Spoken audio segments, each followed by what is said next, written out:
우리가 지난주까지 내용 잠깐 살펴보면요, 바울 일행이 1차 전도여행 하는 은혜 가운데 잘 마쳤습니다.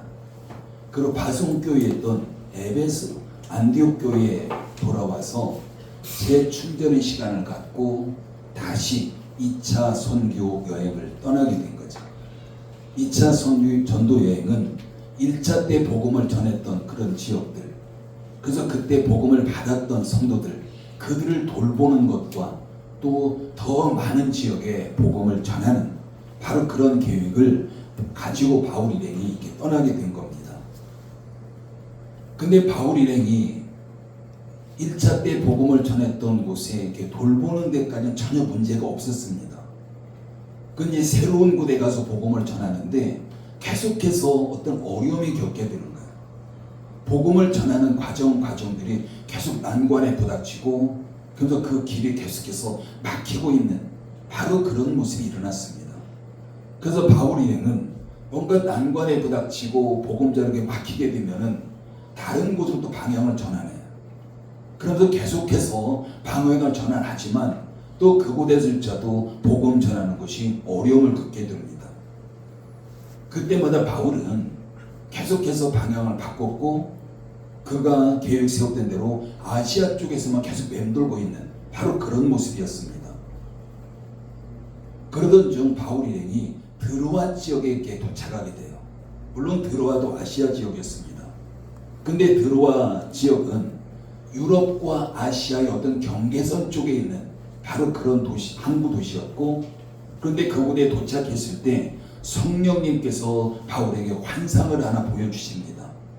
그 환상이라는 것은 마게도냐 사람 한 명이 환상권을 나타나서 우리에게 지금 마게도냐로 건너와서 우리를 도와주십시오라는 바로 이런 환상을 보게 돼요.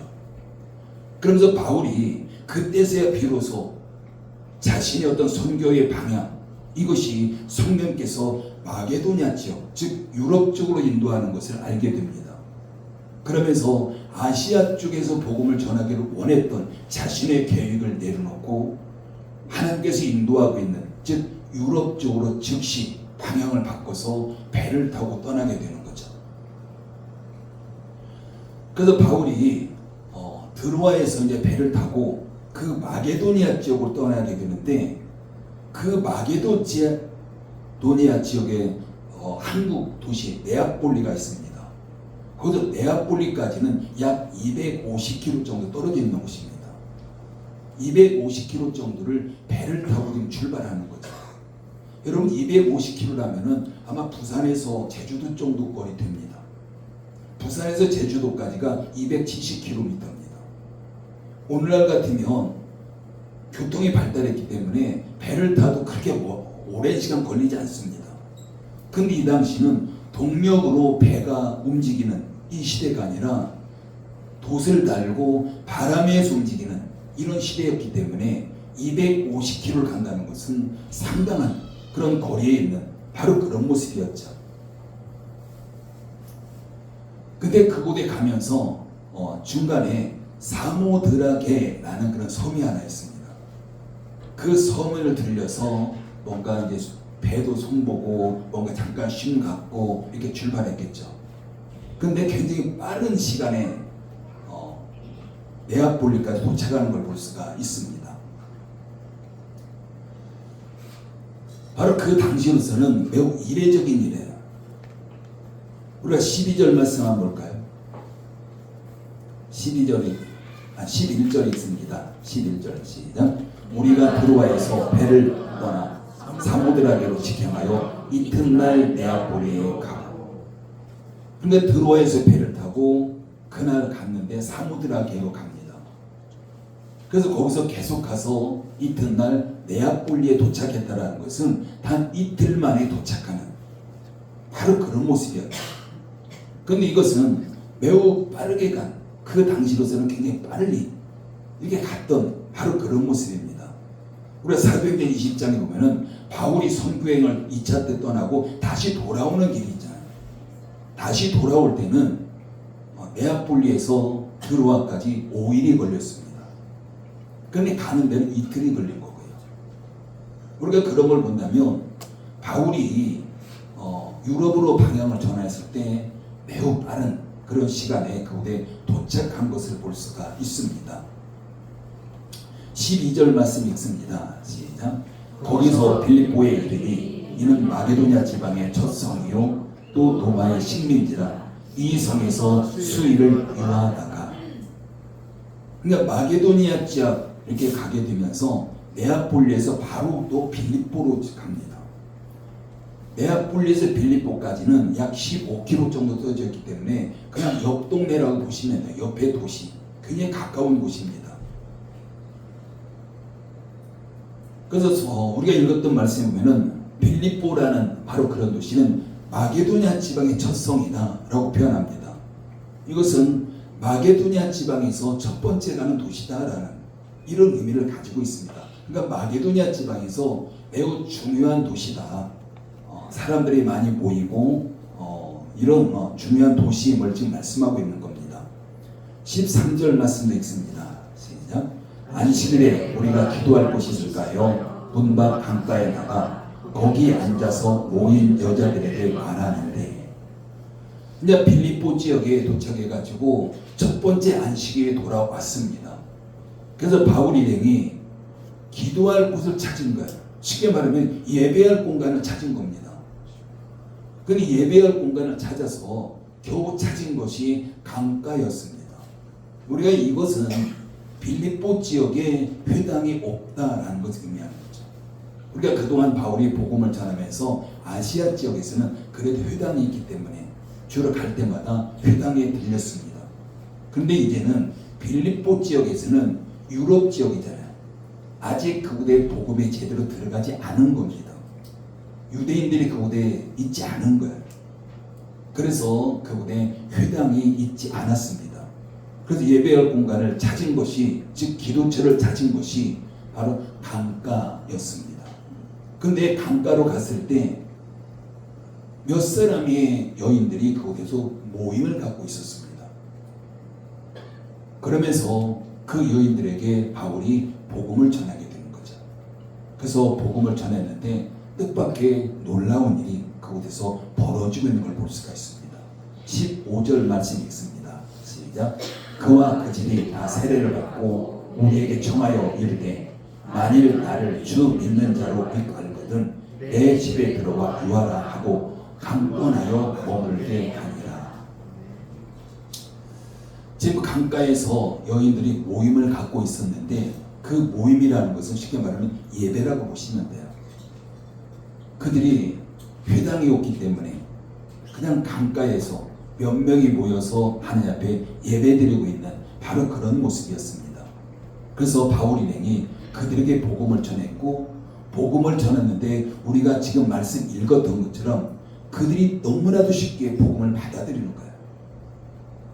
그러면서 그들이 세례를 받게 되고, 또한 자기 가족까지, 또한 자기와 가까이 하는 사람들까지 다 세례를 받는 그런 놀라운 일들이 일어나게 됩니다. 그러면서 그 가운데 자주 옥감장사라는 그런 루디아가 있었습니다. 그래서 루디아는 지금 바울 일행을 자기 집으로 데려간 거예요. 여러분, 바울 일행을 루디아가 자기 집으로 초청했는데 지금 루디아에게는 바울이 어떤 사람인지 전혀 정보를 가지고 있지 않습니다. 바울이 정말 선한 사람인지 뭔가 잘못된 것을 전하고 있는 자인지 전혀 어떤 정보를 가지고 있지 않은 거죠. 즉 바울이 옆 동네에서 온 것도 아니었습니다. 그렇기 때문에 지금 루디아에게는 정보가 전혀 없음에 불구하고 바울 일행을 자기 집으로 강권해서 초청하고 있는 바로 그런 모습을 볼 수 있는 거죠. 어찌 보면 이런 모습들은 매우 위험한 일이다라고도 볼 수 있죠. 그 당시 여인으로서 그 바울 일행을 자기 집으로 초청한다라는 것, 매우 위험한 일이기도 한 거죠. 뿐만 아니라 그 루디아라는 여인이 그런 결정을 하는 것은 매우 보기 드문, 그 당시에서 매우 보기 드문 바로 그런 일이었습니다. 여러분, 그렇다면 왜 이 여인이 바울 일행을 자기 집으로 초청했겠습니까? 우리가 지금까지 모든 과정 하나를 본다면 이 모든 과정 하나하나가 바로 성령님의 인도였음을 우리가 알 수가 있는 거죠. 우리가 지난주에 살펴본 것처럼 바울 일행은 아시아에서 계속해서 복음을 전하기를 원했습니다. 그런데 그 복음을 전하는 길이 계속해서 막히는 거였습니다. 바로 이것이 성령님이 하신 것이었습니다. 왜? 바울 일행을 즉 복음이 유럽 쪽에 들어가야 되기 때문에 그래서 계속해서 막으셨고 그러면서 바울 일행이 유럽과 아시아의 경계 지역인 드로아 지역으로 인도를 하신 거였고 그러면서 드로아라는 항구 도시에 이르렀을 때 하나님은 환상을 통해서 바울에게 직접적으로 바울이 유럽 쪽으로 가야 된다는 그런 방향을 전환하고 있는 이런 모습을 볼 수가 있는 거죠. 그리고 그 당시 250km나 되는 바로 그런 바다를 배를 타고 간다는 거 결코 쉽지는 않습니다. 그런데 성령께서 계속해서 순풍으로 불어주신 거예요. 멈추지 아니하고 계속해서 한 방향으로 순풍으로 불어주셨기 때문에 이틀 만에 바로 네아폴리에 도착할 수 있었던 겁니다. 이것은 성령의 인도라는 것들을 우리가 알 수가 있는 거죠. 그리고 뿐만 아니라 바울 일행이 빌립보에 도착했을 때 기도처를 찾는데 누디아라는 여인이 포함된 몇 명의 여인들이 강가에서 예배하고 있는 그 장소로 인도하신 것도 바로 성령님이셨습니다. 뿐만 아니라 루디아는 이미 성령께서 준비시켜 놓은 여인이었습니다. 그래서 너무나도 쉽게 복음을 받아들이게 하셨고 그러면서 루디아가 자기 가족과 친척들, 주변 사람들 바로 그런 사람을 초청해서 함께 세례받고 그러면서 바울 일행을 자기 집으로 초청하게 하신 것도 바로 성령님이었습니다. 그 목적이 뭐겠습니까? 바로 성령님이 지금까지 그들을 너무 순탄하게 인도하신 것은 즉 유럽 쪽에 처음으로 복음이 전파되면서 그곳에도 교회를 세우기를 원하신 거예요. 그때 세워진 교회가 바로 빌립보 교회입니다. 우리가 빌립보서에 나오는 빌립보 교회 이때 세워진 교회였고 유럽에 가장 먼저 세워진 교회가 바로 빌립보 교회입니다. 우리가 14절 말씀 같이 한번 읽습니다. 시작. 루아디아시아에 있는 자색 옷감 장사로서 하나님을 섬기는 누디아라 하는 한 여의자가 말을 듣고 있을 때 주께서 그 마음을 열어 바울의 말을 따르게 하신지라. 지금 바울이 여인들에게 복음을 전할 때 성령께서 누디아라는 여인의 마음을 열으셨습니다. 분명히 그렇게 말씀하고 있죠. 주께서 그 마음을 열어 바울의 말을 따르게 하신지라. 성령께서 이미 준비해 놓으신 여인이었고 그러면서 그 마음과도 활짝 열어주시면서 바울이 전하는 복음을 받아들이고 그 말을 따르도록 하신 것이 성령님이었음을 성경은 분명히 말씀하고 있습니다. 여러분 누디아는요 하나님을 섬기는 자입니다. 여러분 이게 어떤 의미를 가지고 있을까요? 지금 아직까지 지금 빌립보 지역에 즉 마게도니아 지역 유럽 지역에 복음이 전해지지 않았습니다. 그럼에도 불구하고 성경은 누디아가 하나님을 섬기는 자였다라고 표현합니다. 그럼 이게 어떤 의미를 가지고 있을까요? 바울과 같이 누군가로부터 복음을 전하는 사람을 통해서 제대로 된 복음을 들었을까요? 아마 그렇진 않을 겁니다. 지금 빌립보 성에는 바울이 처음으로 지금 복음을 전하고 있는 거예요. 그럼에도 불구하고 지금 누디아가 하나님을 믿는 자다라고 성경은 표현하고 있는 거죠. 그러면 지금 누디아는 이방인 여인으로서 유대교 하나님을 믿는 자다라고 할 수 있습니다.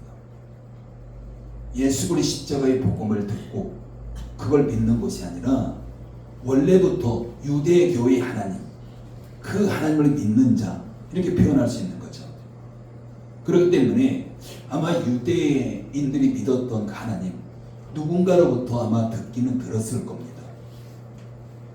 그래서 그가 하나님을 섬기고는 있지만은 구체적인 신앙으로까지는 나가지 못하고 있는, 그게 바로 지금 누디아의 모습인 거죠. 그냥 막연한 신앙을 가지고 있었고 하나님을 막연하게 섬기고 있는 바로 그런 여인이었고, 그런 여인을 성령께서 준비시키시고 지금 바울을 만나서 지금 그를 통해서 빌립보 교회가 세워지도록 지금 역사하고 있는 이런 것을 우리가 볼 수가 있는 겁니다. 여러분, 그 당시 사회에서 누군가가 여자에게 뭔가 신앙을 가르쳐 준다는 거 쉽지 않은 일이고요. 특히 유대인 같은 경우 이방인 여인에게 신앙을 가르쳐 주는 일, 이건 더더욱 쉽지 않은 바로 그런 일이었습니다. 그럼에도 불구하고 누디아는 누군가로부터 유대인 하나님을 듣기는 들었죠. 근데 제대로 된 그런 신앙이 아니라 그냥 막연하게 그냥 하나님을 믿고 있는, 그러면서 몇 명이, 아마 루디아가 사업가였기 때문에 그곳에 모여있는 사람이라는 것은 아마 함께 일하는 그런 종업원들 아니었을까 싶어요. 그래서 그 소수가 강가에 모여서 하나님을 지금 예배하고 있는 바로 그런 모습이었던 거죠. 우리가 이렇게 볼 때 루디아는 바울 일행을 하나님께서 보내신 자라고 아마 그는 생각했을 겁니다. 그렇기 때문에 물론 하나님께서 그 마음을 활짝 열어주시긴 했지만 그런 이유 때문에 바울이 복음을 전할 때 그 복음을 쉽게 그가 받아들일 수 있었던 겁니다. 뿐만 아니라 루디아라는 여인은 자신뿐만 아니라 자신의 집으로 초청을 했고요. 그러면서 지금 바울 일행을 통해서 가족 모두가, 또한 그 함께하고 일하고 있는 사람들이, 자기가 알고 있는 사람들이 바로 하나님을 알기를 원했던 이런 열정을 가지고 있었던 겁니다. 그러면서 유럽의 최초로 그 누디아라는 여인을 통해서 누디아의 집에서 교회가 시작이 되어진 겁니다. 여러분, 이 당시에 성경에 나오는 교회들 보면요, 우리가 오늘날의 교회 이미지를 가지고 있다면 당연히 틀립니다. 그 당시 많은 교회들이 작은 교회, 가정에서 시작된 작은 교회입니다. 몇 명 되지 않는 거죠. 성경에 나오는 빌립보 교회라든가 데살로니가 교회라든가 골로새 교회라든가 그 많은 교회들이 지금과 같이 누디아처럼 가정에서 시작된 가정교회라고 이렇게 보시면 됩니다. 그렇기 때문에 지금 누디아를 통해서 유럽에 처음으로 그 가정에서 교회가 지금 세워지는 겁니다. 그리고 누디아가 바울 일행을 자기 집으로 초청하게 된 것은 또한 자신이 바울의 선교 동역자가 되기를 원했기 때문입니다. 누디아는요, 사업가예요. 그냥 성경에 자주 옷감 장사 이렇게 본다면 그냥 조그마한 어떤 가게 만들어 놓고 그곳에서 옷감 갖다 놓고 파는 이 정도의 어떤 가게가 아닌 거예요. 오늘날로 보면 상당한 그런 규모의 그런 기업가라고 이렇게 볼 수가 있습니다. 여러분, 그동안 그 당시에 자색 옷감이라는 것은 그 아무나 입을 수 없는 옷이 아닙니다. 일반 평민은 입을 수 없는 옷입니다. 왕족, 귀족들, 굉장히 돈이 많은 부자들, 이런 사람들만이 입을 수 있는 옷이었어요. 그러면 그 누디아가 그 자색 옷감 장사라는 것은 귀족들을 상대하고 왕들을 상대하는 이런 사업가인 거죠. 우리가 그렇게 본다면 그 당시에 매우 큰 그런 사업체를 가지고 있는 바로 재력가인 것을 우리가 알 수가 있습니다. 그래서 매우 고가품을 판매하는 바로 경제력 있는 여인이었고, 왕족과 귀족들을 상대하는 인맥도 상당한 이런 사업가라고 이렇게 볼 수가 있습니다. 그래서 하나님께서는 바울을 지금 루디아가 있는 곳으로 인도를 하신 겁니다. 여러분, 우리 열린문교회도 이런 누디아와 같은 복음 사업가들이 좀 많이 나왔으면 좋겠어요. 우리가 사업을 하되 하나님의 복음에 초점 맞추고 그 수익으로 우리가 선교하고 우리가 복음을 전하고 이런 사업가들이 좀 많이 나와야 돼요. 그렇게 된다면 아마 하나님께서 그 기업 정말 하나님께 축복하실 겁니다. 지금 하나님께서 가장 중요하게 여기는 것이 복음이잖아요. 우리에게 물질을 주시는 것도 복음 때문입니다. 우리의 건강 주시는 것도 복음 때문입니다. 그러면 그런 복음 사업가가 있다면 하나님께도 왜 축복하지 않겠습니까? 하나님께 축복할수록 복음이 더 왕성하게 전해질 수 있는 바로 그런 계기가 되어지는데 당연히 하나님께도 축복하실 수밖에 없는 겁니다. 그렇다면 우리는 이 누디아라는 여인을 통해서 우리 자신들을 한번 돌아봤으면 좋겠어요. 과연 나는 하나님 앞에 어떤 일꾼일까라는 거죠.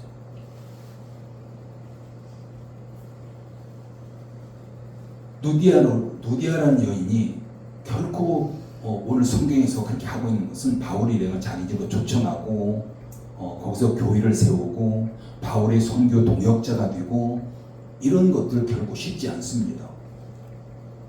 쉽지 않은 결단한 거죠. 누디아의 이런 모습을 보면서 과연 나는 그럼 어떤 일꾼일까라는 거죠. 여러분 우리 모두는요 하나님 앞에 일꾼이에요. 하나님 앞에 일꾼 아닌 사람 한 명도 없습니다. 그냥 우리가 구원받았기 때문에 그냥 하나님 앞에 그냥 이 땅에서 너는 그냥 네가 자유롭게 살아. 즐길 수 있는 거 즐기고 다 그대로 살아. 이렇게 되는 사람 한 명도 없습니다. 하나님께 우리를 구원해 주셨을 때 분명히 우리 각자에게 하나님께서 사명을 주시는 거예요. 즉 일을 주시는 겁니다. 그럼 그 일을 감당하도록 우리가 부르심을 받은 바로 그런 자들인 거죠. 그렇기 때문에 우리가 누디아를 보면서 그럼 과연 나는 어떤 일꾼일까라는 거죠. 이것은 우리가 매우 중요한 질문입니다. 하나님께서 과연 나를 누디아처럼 쓰시기를 원한다면 그럼 나는 하나님 앞에 어떻게 할까라는 겁니다. 지금 누디아는 하나님 앞에 자기 집을 드렸어요. 그런데 그곳에서 오늘날까지 우리가 기억하고 있는 빌립보 교회가 시작이 되어진 겁니다.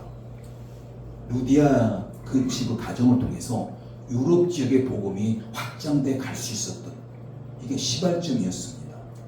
뿐만 아니라 그가 사업을 하면서 많은 재력을 가지고 있었지만 그 재력을 통해서 또한 바울의 선교 동역자가 되고 복음을 전하는 데 사용되고 있는 이런 누디아를 볼 수가 있는 거죠.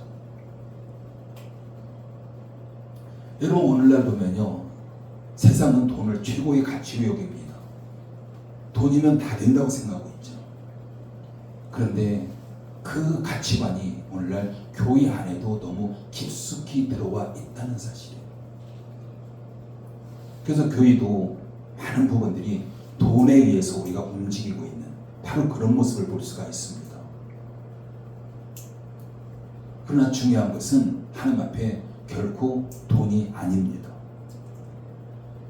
하나님은 우리를 일꾼으로 부르셨는데 하나님은 돈이 없어가지고 우리를 돈을 요구하지 않아요. 우리 가장 중요한 것은 돈이 아니라 복음에 대한 열정입니다. 지금 누디아도 마찬가지예요. 그가 복음에 대한 열정을 가졌기 때문에 바울을 통해서 복음을 듣고 바울 일행을 자기 집으로 초청했고 그러면서 그곳에 강권에서 초청하면서 아마 상당 기간 좀 머물렀을 것 같아요. 그러면서 그곳에서 교회가 시작된 겁니다. 그리고 이처럼 우리에게 중요한 것은 복음의 열정인 거죠. 우리에게 복음의 열정이 식으면 우리가 할 수 있는 건 아무것도 없어요. 우리가 아무리 많은 재력을 가지고 있어도 복음에 대한 열정이 없다면 그 재력은 하나님과는 아무런 상관이 없는 겁니다. 그러나 우리가 재력은 없어도 내가 복음의 열정을 가지고 있다면 그 복음의 열정이 우리가 복음을 전하도록 우리를 움직이게 만드는 것이고 하나님의 하나님께서 우리에게 맡겨진 그런 일꾼으로서 그 움직일 수 있는 그런 동기가 되어지는 겁니다. 여러분, 구원의 열정이라는 것은요, 우리의 구원의 감격이 있을 때 그 열정이 회복됩니다. 우리가 은혜의 감격이 있을 때 우리는 구원의 열정이 회복되는 거죠. 그렇기 때문에 반드시 우리는 구원의 열정 회복돼야 됩니다. 구원의 감격이 회복돼야 되는 거죠. 첫사랑의 회복이 일어나야 됩니다. 그리고 우리가 하나님의 일꾼으로서 하나님의 일을 감당할 때 내가 그 일을 선택할 수 없습니다. 일꾼이 자기가 하고 싶은 일만 선택해서 한다면 그건 제대로 된 일꾼이 될 수가 없는 거예요. 어떤 걸 맡겨주셔도 우리는 그 일을 감당할 수 있는 것이 바로 일꾼입니다. 그렇기 때문에 우리는 단지 그냥 생각만 하는 것이 아니라 내가 직접 그 일에 참여를 해야 됩니다. 여러분, 우리가 그 일을 참여할 때 작은 것부터 하셔야 돼요. 내가 할 수 있는 것부터 하는 겁니다. 그 실제적으로 많은 그리스도인들이 작은 거 별로 관심 두지 않아요. 그걸 내가 할 수 있음에도 불구하고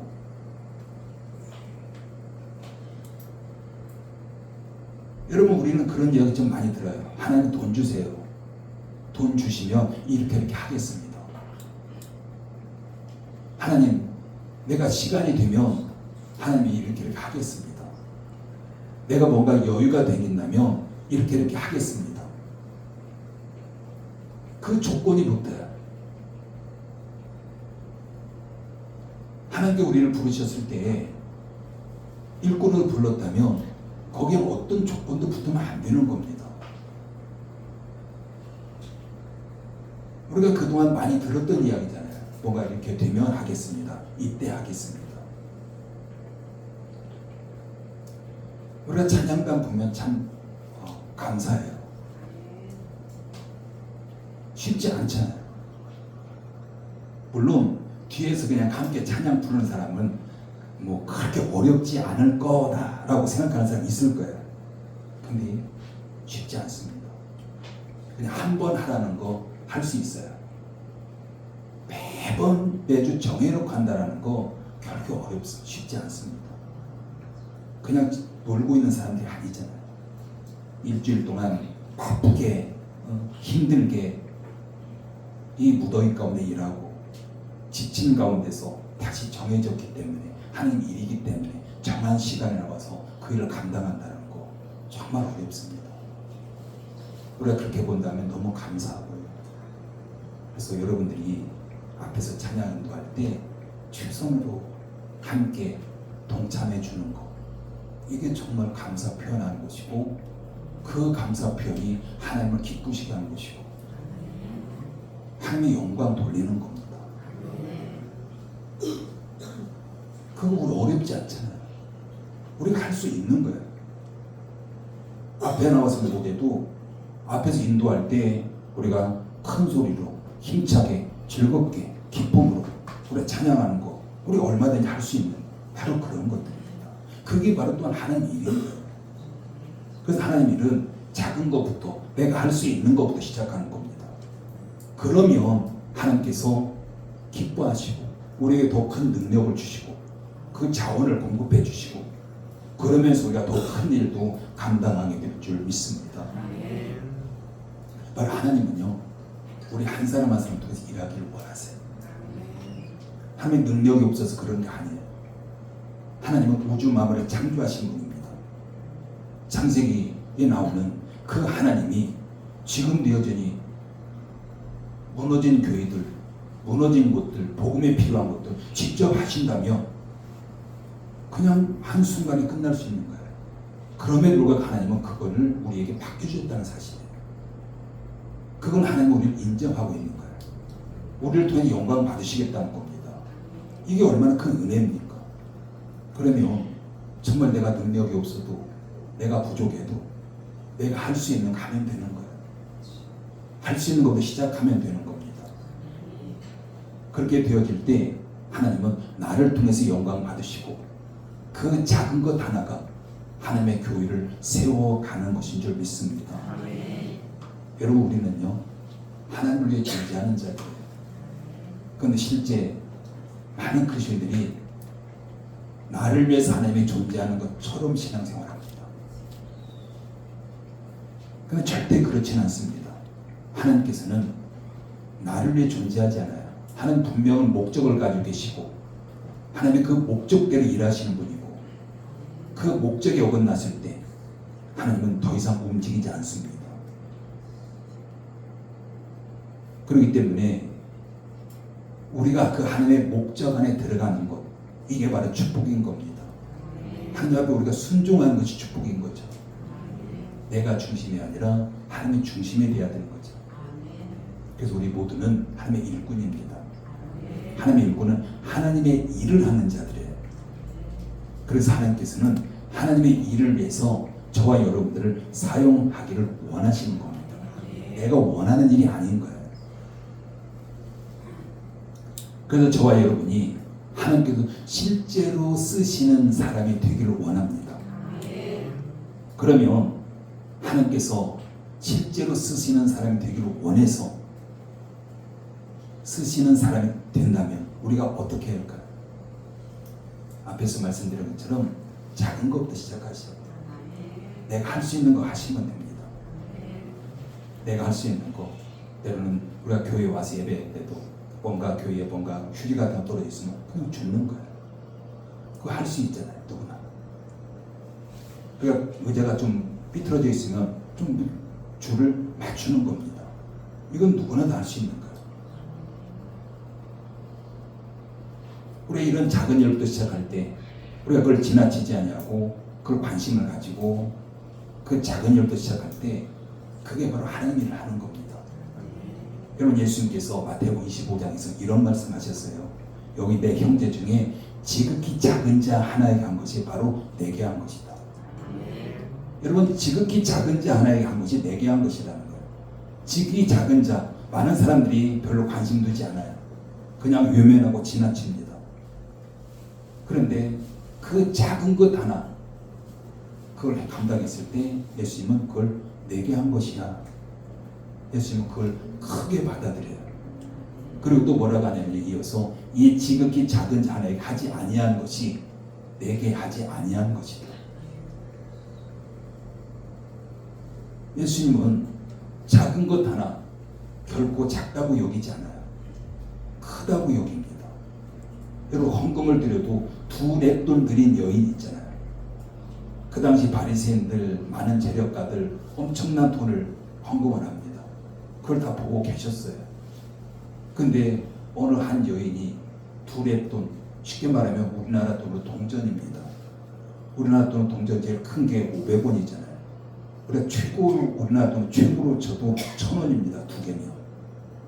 그럼 그것을 보시면서 예수님은 가장 많이 헌금했다라고 표현합니다. 그게 뭘까요? 마음이잖아요. 그래서 우리가 때로는 다니다가 휴지 하나 떨어져 있는 거, 그거 줍는 거, 그게 마음인 거예요. 그럴 때 하나님은 우리에게 가장 큰 일을 했다라고 말씀하시는 겁니다. 그러면서 하나님은 큰 일을 했다고 말씀하실 때 그걸 기뻐하시는 것이고, 우리를 기뻐하신다면 하나님께서 우리를 복 주시고 더 여건들을 채워주시고 또 방법들을 주시고 자원들을 채워주시고 그러면서 우리가 더 큰 일도 감당하게 되는 줄 믿습니다. 저와 여러분 모두가 하나님께서 기쁨으로 쓰시는 저와 여러분 되기를 예수님으로 축복합니다. 기도합니다.